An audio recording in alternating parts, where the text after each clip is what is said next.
Hello everyone, कैसे हैं आप सब। गमू राजस्थानी चैनल पर मैं गमू एक बार फिर से आपका वेलकम करती हूँ। तो आप सबका स्वागत है। और बच्चे दोनों ही देख रहे हैं, बोल रहे हैं कि हमारी भी शक्ल दिखाओ, मुखड़ा। मुखड़ा दिखाओ। ऐसे बोल रहे हैं कि हमारा मुखड़ा दिखाओ। ये हमारा मुखड़ा। माँ मुझे वो काला वाला चाहिए जो दीदी अपनी आंखों पे पहनती है। वो है का वैसे दिखाई नहीं दे रहा वैसे। पता नहीं निकाल बताओ क्या है, जल्दी तेजू। लड़ो मत, बता ना, बता तेज, बता दो फटक से। हाँ, हाँ, पहन के बताओ। मेरे को पहना ये क्या कहते हैं, स्लीप वेल। Sleeping mask. अच्छा, स्लीपिंग मास्क है। शी। कितना ग्लिटर सीट खराब किया, और मेरा ये कपड़ा खराब। तेजू ये मेरा हो गया है। तो अगर इन बच्चों के साथ वो सारी घटना होती ना कल वाली, तो सच्ची में इनके कोई फर्क नहीं पड़ता। जब तक इनके कोई हाथ नहीं लगा था तब तक तो ये जो है खेलते रहते, पास में कूदते रहते और ऐसे हंसते मस्ती करते रहते। और अगर कोई हाथ लगा भी देता, एक हाथ थप्पड़ मार भी देता, तो थोड़ी देर ऐसे गाल मल के और फिर खेलने लग जाते। इनको कोई फर्क नहीं पड़ता। लेकिन वो बच्चे बहुत डरे हुए थे। उनको जो लगे देवरानी को भी डर लग रहा था। इसलिए अब मैं अभी भी यहाँ बैठी हूँ। अब आप सोच रहे होंगे कि आपको तो वहां पर होना चाहिए, इतनी मतलब बुरी हालत है। बताती हूँ सारी बात आपको कैसे, मतलब तो चलिए सारी बात आपको बताती हूँ। उससे पहले एक काम कर लेती हूँ। सुबह जल्दी भी उठना है, काफ़ी लेट हो गया है, लेकिन फिर भी घटनाक्रम बताती हूँ। और उसके बाद बताती हूँ कि मैं कब जाऊँगी या फिर गई क्यों नहीं, इसका कारण भी आपको बताती हूँ। तो क्या हुआ था कि मैंने अभी वीडियो बीच में बंद क्यों किया, क्योंकि बच्चे सो जाए, फिर मैंने कहा शुरू करते हैं। तो बच्चे सो गए हैं काफ़ी, मतलब पौन घंटे से ज़्यादा हुआ। तब तक मैं जो है दूसरे काम करती रही। तो अब जो है क्या हुआ था कि जैसे वो लड़ाई झगड़ा घर में शुरू हुआ, धक्का मुक्की हुई, जो भी हुआ, वो जो देवरानी के भाभी हैं, हम भी जो है क्लासमेट रह चुके हैं, वो उनकी भाभी और मैं। तो वो मतलब बाहर निकल गई। उनको बोला हमारे घर में क्यों गुस्से हो, तो बाहर निकल गए, गेट पे चले गए। और फिर बाहर जाके अपने हस्बैंड को भी कॉल किया, मतलब भंवरी के भाई को भी कॉल किया। उसके बाद पुलिस को भी फ़ोन किया और मुझे भी फ़ोन किया। अब ऐसे करके सारों को, मतलब जहाँ अंदर इतनी आवाज़ें आ रही थी और ये क्या हो रहा था पता नहीं, तो फिर उन्होंने फ़ोन किया। फिर जो है आधा घंटा ये अंदर हुई, इतनी बहसबाजी, सब कुछ हुआ, मतलब मैंने कल जो बताया वो सब हुआ। और उसके बाद ये तो निकल गए। और एक आदमी जो कि इनके साथ आया था वो भी गेट पे खड़ा था। अब मतलब क्या कह सकते हैं उसके बारे में। तो वो गेट पे खड़ा था, क्यों आया था साथ में, किस इरादे से आया था पता नहीं। अंदर जाके ना तो कोई लड़ाई रोकी ना कुछ कहा, बस आया साथ में, गेट पे खड़ा रहा और फिर साथ में चला गया। इसके बाद थोड़ी देर बाद, मतलब इनके जाने के बाद आधा घंटा या पौन घंटा बाद पुलिस आती है। पुलिस वहाँ पर देख देखा के जाती है और फिर जो है बोला कि आप थाने आके एफआईआर करवा देना। तो वही एफआईआर करवा दी। अब कोई लोग ये भी सोच रहे होंगे कि बूढ़े माँ बाप के खिलाफ कौन एफआईआर करवाता है। सही सोचना आप लोगों का, करना कराना भी नहीं चाहिए छोटी मोटी बात पे। वैसे ये छोटी मोटी बात नहीं थी, लेकिन जिनके खिलाफ एफआईआर करवाई है ना, वो कई बार एफआईआर के लिए थाने जा चुके हैं। उसके अलावा कोर्ट भी जा चुके हैं, मामले कोर्ट में चल रहे हैं, केस चल रहे हैं मकान के लिए, घर के लिए। तो एफआईआर अब इतनी कोई बड़ी बात है नहीं। उसके बाद जो है दूसरे दिन, मतलब जिस दिन एफआईआर करवाई उसके दूसरे दिन पुलिस आती है, मौका वगैरह देखती है, गवाह कौन था, किसने देखा, उनके सिग्नेचर वगैरह लिए। और फिर जो है गांव में शायद कहीं पर कोई मौका था, जैसे कोई शायद कोई बुजुर्ग गुजरी हुई थी, वहां पर ये गए हैं हमारे घर वाले। बुजुर्ग बुजुर्गी दोनों ही गए होंगे, मतलब सास ससुर दोनों ही गए होंगे। तो वहां पर शायद कुछ बात छिड़ी है, और क्या हुआ इतना मुझे कंफर्म पता नहीं है, लेकिन मैंने सुना उतना बोल रही हूँ। और फिर वहां से वो निकले हैं और फिर वो बाड़मेर चले गए, मतलब बाड़मेर आए हैं। कि मुझे इस बात का पता कैसे चला कि कल दिन में उस देवरानी की भाभी का और गुंजन का भी एक दो बार फ़ोन आया और बोला कि दादा दादी वहाँ पर आए हैं क्या। तो मैंने कहा नहीं आए। तो मैंने वापस पूछा तो कुछ नहीं बताया। तो दो तीन बार पूछा, लेकिन ये नहीं बताया कि वो वहाँ आ रहे हैं। लेकिन फिर जो है आज मेरी बात हुई तब बताया कि हाँ कल की वहाँ से, मतलब कल ये आए हैं। उनको जैसे ही पता चला कि एफआईआर दर्ज हो गई, उसके बाद ये सीधा बाड़मेर आए हैं। तो मेरा क्या जाता है, मेरा तो वैसे ही कुछ नहीं जाता। मुझे तो शुरुआत में बहुत सारी वाहवाही दी हुई है।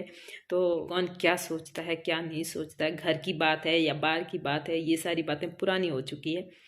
अगर सासू जी और ससुर जी आपको बुरा लग रहा है तो सॉरी। बुरा लग रहा है इसलिए सॉरी नहीं, मतलब मैं सॉरी इसलिए कह रही हूँ कि मेरे साथ भी कुछ अच्छा नहीं किया, याद करना।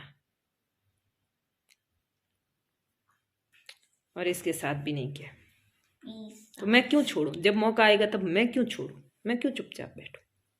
मेरे क्या, तुम जो मर्जी आएगा वो करते रहोगे। और मुझे पता है तुम अंदर ही अंदर बहुत गालियां दे रहे हो, हम बुजुर्ग लोग, हमारी इसका हमने क्या बिगाड़ा? अरे हम, मेरा तो बहुत जल्दी बिगाड़ चुके। जहां पर भी मैं गई हूं, जहां पर मैंने कदम रखा है ना, इन 3 लोगों ने मुझे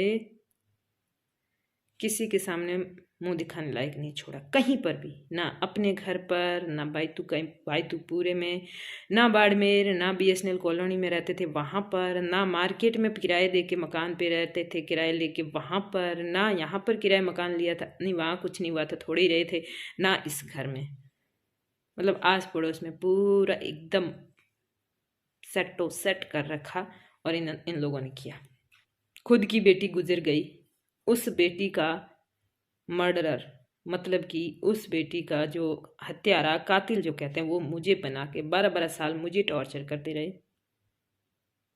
अब कहेंगे वो तो पुरानी बात है। इनको जब भी कोई बात कहते हैं ना, जो सच्ची बात मुंह पे कहते हैं, तो पुरानी बात थाने की कर याद आवे, मतलब एडी याद आवे पूछो मत के। 12-12 साल तक आपने किसी की बेटी को टॉर्चर किया है इस नाम पे कि हमारी बेटी को तू खा गई, तो तूने मार दिया। नई नवेली एक दुल्हन होती है लगभग, मतलब 4-5 साल, जब शादी के 4-5 साल के अंदर अंदर जब होती है, तो वो कई लोगों में जाती है ना, तो उसका एक यूं होता है कि मैं अच्छे से सज धज के जाऊं, जितने गहने हैं या हो सके तो इससे भी ज़्यादा हो तो पहनूं, और बिल्कुल अच्छे से जाऊं। खास करके पियर में जाएं तो एकदम यूं ठरका रहे कि ससुराल वाले इतने गहने लेके आए। उन लोगों ने मुझे शादी के शुरुआत के 5 साल में गहने आंखों को दिखाए भी नहीं। तो मैं तो बोलूंगी, भले आपको कितना ही गलत लगे, आई डोंट केयर। और जब अगर मुझे रोकना चाहते हो, मैं कुछ गलत या झूठ बोल रही हूँ, आ जाना यहाँ पर सबूत लेने। कल मुझे गुंजन ने कॉल किया, कल की वीडियो में जो मैंने बोला उसकी रिकॉर्डिंग मेरे पास पड़ी है। वहाँ पर जो भी हुआ उसका वीडियो उन बच्चों ने लिया, वो मेरे पास पड़ा है। जो मैंने देखा वो बोल रही हूँ, जो FIR में दर्ज हुआ है वो मैं बोल रही हूँ। इसके अलावा ये भी बताया जा रहा है, अब गांव में घूम घूम के ये कह रही है कि झूठ बोल रही है, इसके कोई बच्चा नहीं था, कोई प्रेग्नेंट नहीं थी, ये सब जो है नाटक किया जा रहा है। वही तो, तुम लोगों ने जिंदगी भर नाटक किया, लेकिन हमें नाटक इतना भी नहीं आता कि हम बच्चे तक का झूठ बोल दें। यूं तो हम यूं भी कह सकते थे कि तुम लोग आए उसके बाद तुम्हारे मारपीट से हमारा बच्चा जो खराब हो गया, कहने को वो भी कह सकते थे, क्योंकि वीडियो मैं मतलब रिकॉर्ड पहले जरूर किया था, लेकिन वॉइस ओवर मैंने बाद में की थी, तो उस बात को हम बदल भी सकते थे। लेकिन झूठ हम रह गए तुम लोगों के साथ, 15-16 साल झूठ बोलना हमने जानबूझ के नहीं सीखा। झूठ बोलने का आप लोगों ने मौका ही नहीं दिया, सच है उसी से काम चल जाता हमारा तो अच्छे से। तो ये कहा जा रहा है कि था ही नहीं बच्चा। ऐसा क्यों सोच रहे हो कि बच्चा था ही नहीं? कैसे आपके दिमाग, आपको ही तो बेटा चाहिए था। जब बेटी हुई थी तो 28 दिन उस औरत को टॉर्चर किसने किया? जब बेटी पैदा हुई थी 5 दिन हॉस्पिटल में रहे, आए तुम लोग कोई वहां हॉस्पिटल में देखने? बेटी हुई तो बोला हमारे बेटे की जिंदगी खराब कर दी राण तूने। बेटा चाहिए था तुम्हें तो। मेरे मुंह के सामने उस औरत को कई बार कह चुके हैं, क्या है तू, तेरे से एक बेटा तो पैदा होता ही नहीं। अब आप बोल रहे हो मैं झूठ बोल रही हूँ। याद दिला दूं कि जो ग्राम सेवक जी है, उनके घर पर कोई काम था, मैं भी आई थी, भंवरी भी आई थी, सासू जी भी आई थी, हम साथ साथ मार्ग जा रही थी। और उस टाइम बोला था, बेटे वाला मेणा उस टाइम दिया था, मुझे याद है। और भी कई बार बोला, लेकिन वो मुझे परफेक्ट याद है। खुद के खर्चे पे 28 दिन घर पे इसलिए रही कि भाई मैं बाइतू पे रहूँगी तो सासू जी के घर पे काम वाम है वो आ नहीं पाएगी, इसलिए घर पे रह रहते हैं और थोड़ा अच्छा भी लगेगा। खर्चा अपना है, कोई इनको कोई हम नुकसान नहीं पहुंचा रहे, बस घर रह लें। और बाद में उन्हें चलो छोड़ो। तो उसके बाद वो बाड़मेर आए। आज जब बात हुई देवरानी के भाभी से और बच्ची से तो हुई, लेकिन बच्ची से ये बातें मैंने की नहीं, और देवरानी से बिल्कुल कम बात हुई। कल बताती हूँ मैं क्यों नहीं गई घर पे। तो उन्होंने बताया कि ये बाड़मेर गए और लोगों से ये सुना है कि वो गए हैं SP ऑफिस, कि हमें किस लिए गए हैं अब वो अपने आप इन लोगों को तो पता चल ही जाएगा। तो इतनी तक थी। और मैं क्यों नहीं गई, क्योंकि देखो जिस दिन घटना हुई उस दिन शाम को मैंने कोशिश कर ली कॉल कर करके, कुछ देर तो उसने उठाया नहीं। डर गई, सच बताऊं, देवरानी और बच्चे सब डर गए। ऐसा नहीं है कि वो नाटक कर रहे हैं, बहुत ज़्यादा बहादुर है। वो देवरानी की भाभी कह रही थी मुझे रात को 4 बार कॉल किया कि मुझे डर लग रहा है। फिर जाके वो वहां पर सोई है वापस। उनको घर से ऐसे कहा निकाला है तो वो वापस जाके कैसे सोए। हाँ वो बच्चा वहां पर था उनके साथ, उनका भतीजा भतीजी वो तो वहीं थे। जो है मेरी थोड़ी सी बात हुई, उसमें कहा कि मैं सुबह बताऊंगी इसलिए आप अभी मत आओ। मतलब शाम के टाइम, रात के टाइम हम जब तैयार हो रखे थे जाने के लिए, उस टाइम थोड़ी सी बात हुई देवरानी की और बोला मैं सारी बात बताऊंगी और अच्छे से बात भी करूंगी, लेकिन आप अब भी मत आओ, मैं सुबह बताऊंगी कि आपको कब और आना है कि नहीं आना, जो भी है मैं सुबह बता दूंगी। उठते ही मैंने एक बार कॉल लगाया तो उस टाइम मुझे उठाया नहीं, मुझे लगा सोई हुई होगी। उसके बाद मैं बिज़ी रह गई, मतलब स्कूल जाना, तैयार होना करना, इसमें हो गई। स्कूल में जाके क्लास ली, फिर रेस्ट हुई, तब मैंने कॉल किया। तो बोला कि यहाँ पर इतना सारा हो रखा है, मुझे खुद इतना डर लग रहा है कि बता नहीं सकती, और इसलिए मतलब मैं नहीं चाहती कि आप यहाँ हो। मैंने कहा भाई मुझे नहीं डर लगता, मैं और बच्चे सब आ जाते हैं, कोई दिक्कत भी नहीं है, बच्चों की स्कूल भी नहीं है अभी 2-3 दिन तक तो नहीं है, फिर तो खुल जाएगी, लेकिन खुल भी जाएगी तो 1-2-4 दिन अगर नहीं भी जाएंगे तो कोई फ़र्क नहीं पड़ेगा। तो बोली नहीं आना है, मुझे बहुत डर लग रहा है। अरे मैंने कहा नहीं डर लगेगा, उस टाइम मैं भी वहाँ होती ना तो कम से कम बच्चों को थप्पड़ तो मैं भी नहीं मारने देती, लेकिन ये समझती नहीं है। डर लग रहा है, डर लग रहा है, एक ही शब्द पकड़ा है, डर लग रहा है, नहीं कुछ और ज़्यादा हो जाएगा, कुछ उल्टा हो जाएगा, कुछ ये हो जाएगा। सच में बच्चे बहुत डरे हुए हैं कि क्या पता दोबारा आ गए तो। मतलब हो सकता है आके कुछ भी नहीं करेंगे, हो सकता है मतलब आके, मुझे तो ये लगता है कि आके आएंगे भी नहीं, अगर आएंगे भी तो भले कुछ दो शब्द कहे, भले गालियाँ निकाले, लड़ाई करे, कुछ भी करे तो भी बुरी तरह पिटाई ऐसा मुझे नहीं लगता करेंगे। लेकिन वो बच्चों के डर बैठ गया, उन्होंने नहीं देखा ऐसा कुछ। देवरानी खुद के डर बैठ गया, बोल रहे कभी आके मुझे हमें मारा तो अब ऐसे कोई थोड़ी मारता है। टेंशन के मारे सर फटा जा रहा है, दवाइयाँ ले लेके वो ऐसी हालत हो रखी है। ज़्यादा कॉल वो नहीं उठाती है, क्या वजह मुझे नहीं पता। अभी ये घटना हुई उसके बाद नहीं उठाती, पहले कुछ नहीं था।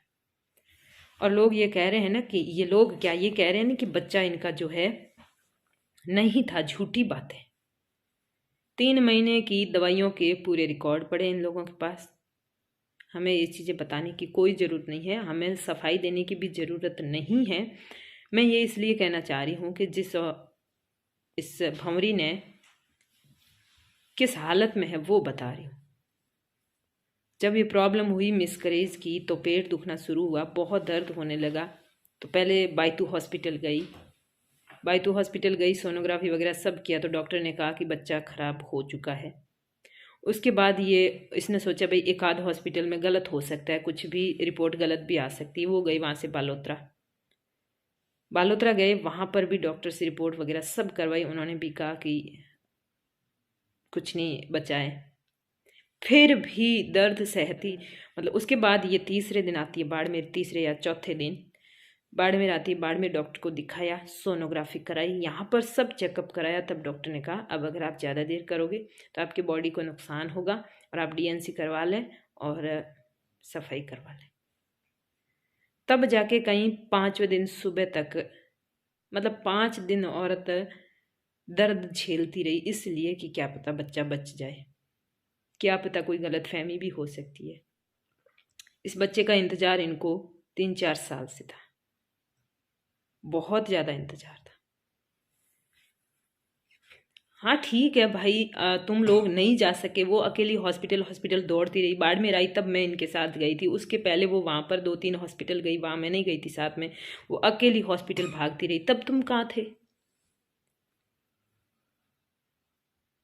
इसके बाद बाड़मेर आई, तो यहाँ आई, तो यहाँ आने के बाद ही मुझे पता चला, पहले बात हुई नहीं थी और ना मतलब रोज़ तो कोई बात होती नहीं है। तो यहाँ उसने कॉल करके आई तो मैं साथ चली, वहाँ पर डीएनसी करवाने भी साथ गए। तो यहाँ तो क्या पता मैं साथ थी, लेकिन वहाँ वो अकेली, तुम्हें पता ही नहीं चला। और जब दूसरे लोग उसके पियर वाले आके उनके घर आए तो तुम्हें पता चल गया और तुम फटाक से आ गए ऊपर। रिपोर्टें इकट्ठी की ना डॉक्टरों की, वो भी इतनी सारी हो जाएगी पिछले 3 महीनों की लेकर, और ये लोग कह रहे हैं कि बातें बना रहे। देखते हैं मैं कब जाती हूँ, कब बात होती है। वापस जाना तो है ही, कुछ भी हो जाए जाना तो है ही मुझे वहाँ पर एक बार वापस। लेकिन आज का दिन तो उसने निकाल दिया भौरी ने।